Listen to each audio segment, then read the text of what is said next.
from the inception of the Biosphere, I've been involved.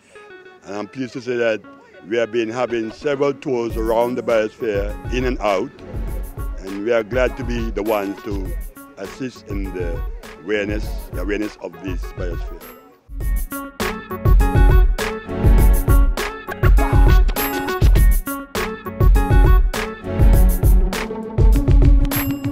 Welcome to the St. Mary's Biosphere Reserve. Woo!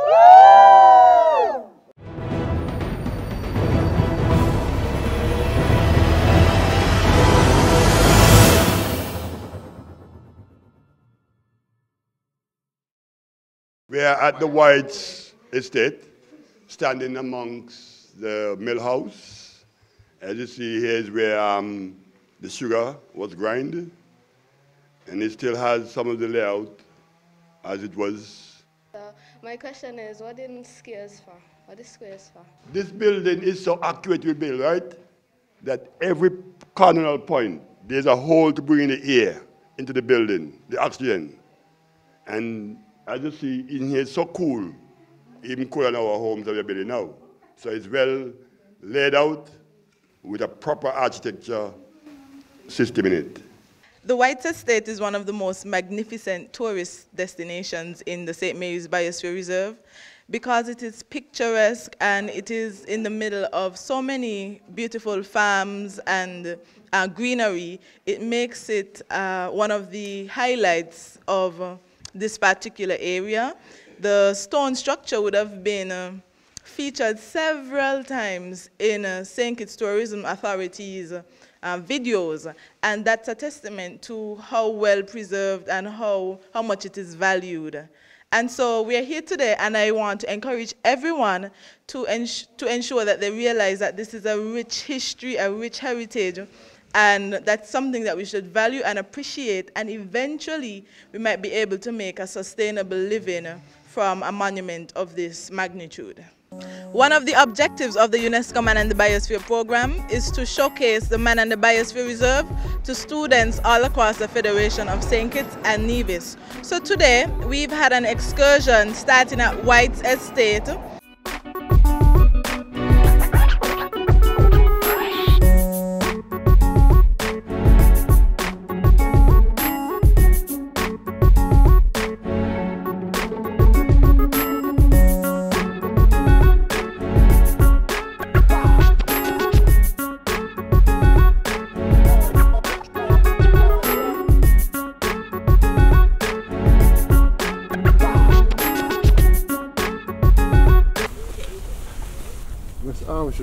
Hi. How is the walk so far? It's great, refreshing. Alright. And then we also went to the rainforest in the Ottleys and Brighton area. These trees are known as the tree bears. Three bears.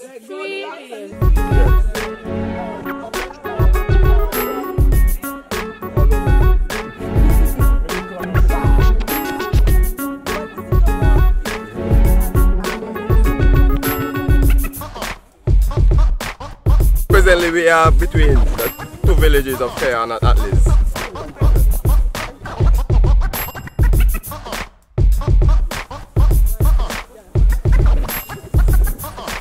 CHS. We are here at one of the farmers of St. Mary's Biosphere Reserve, the most popular smoothie guy who does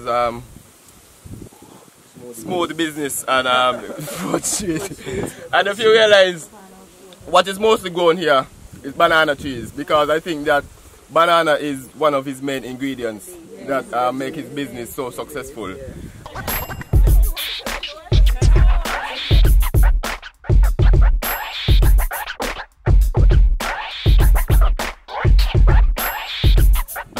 We were also able to see various farms, including poultry, livestock farms and banana farms of some of the farmers of the St. Mary's Biosphere Reserve.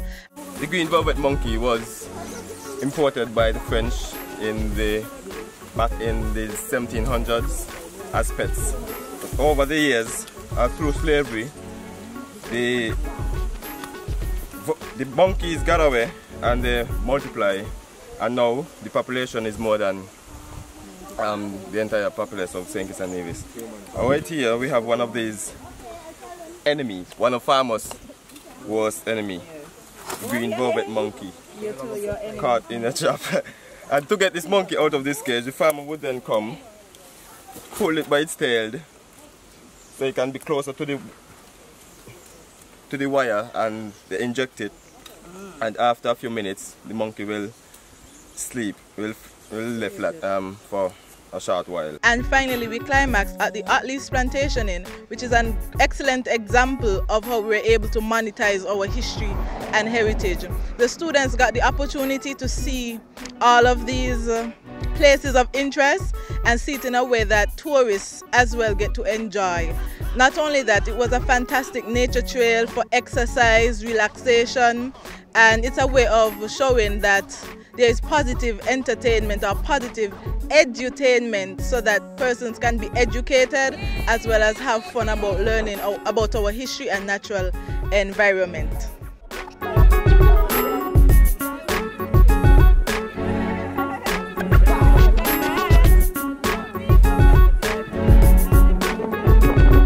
One of the highlights were that we went on a field trip to the UNESCO St. Mary's Biosphere Reserve, and we saw a large banana farm.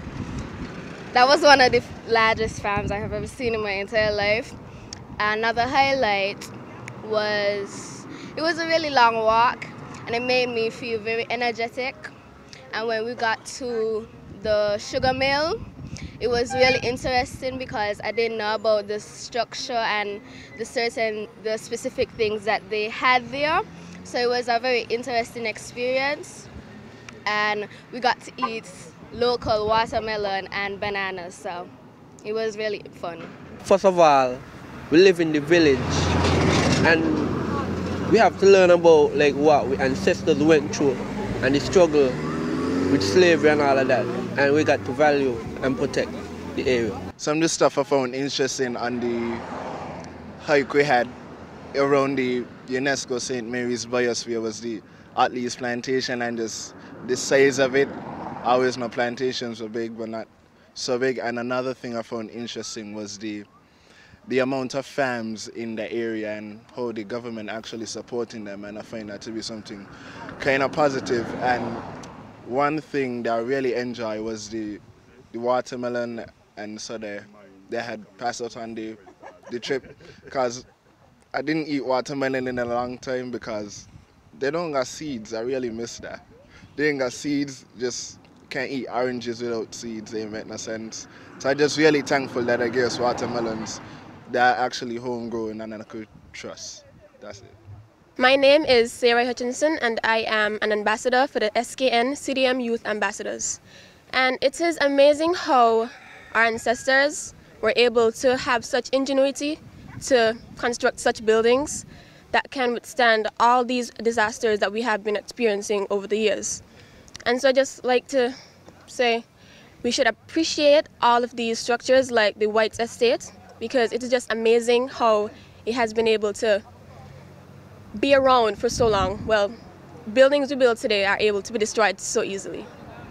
The Ministry of Education is pleased to partner with UNESCO in making persons, particularly secondary school students, aware of the Biosphere Reserve. We've just finished a trek through the mountains from Whyte's and Keon to the Ottleys Plantation.